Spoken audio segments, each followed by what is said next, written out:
सेटी films present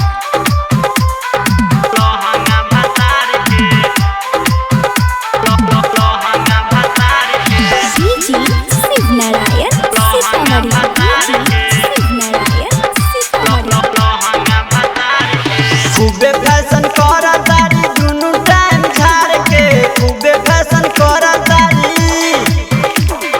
खूबे fashion करा तारी दुनु टाइम झाड़ के खूबे फैशन करा तारी दुनु टाइम झाड़ के चोली हजार के तो लहंगा भतार के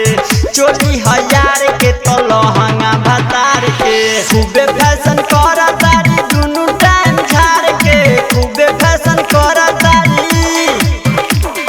खूबे फैशन करा तारी दुनु टाइम झाड़ के खूबे फैशन करा तारी दुनु टाइम झाड़ के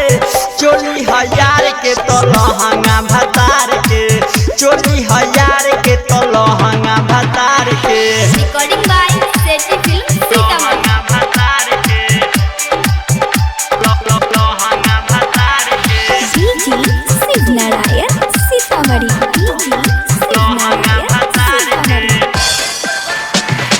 नैहर के चस्कल छौड़ी चस्के ससुरार में नामा ऊंच कर अपन हाट बाजार में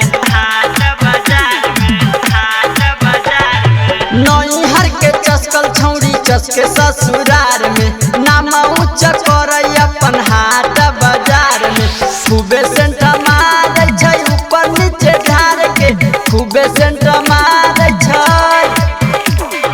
खूबे सेंट मारे छै ऊपर नीचे झाड़ के खूबे सेंट मारे छै ऊपर नीचे झाड़ के चोली हजार के तो लहंगा भतार के चोली हजार के तो लहंगा भतार के लहंगा भतार के लहंगा भतार के डीजे शिवनारायण सीतामढ़ी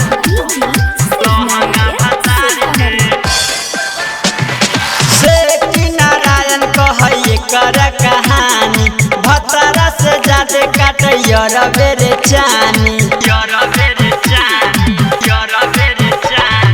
सेठी नारायण कहै कर कहानी भतरा से जादे काटै रबेरे चानी वादा खूब निभाबै छै अपना रे प्यार के वादा खूब निभाबै वादा खूब निभाबै छै अपना रे प्यार के वादा खूब निभाबै छै अपना रे प्यार के चोली हजार के तो लहंगा भतार के चोली हजार के तो लहंगा भतार के बुझ गेले।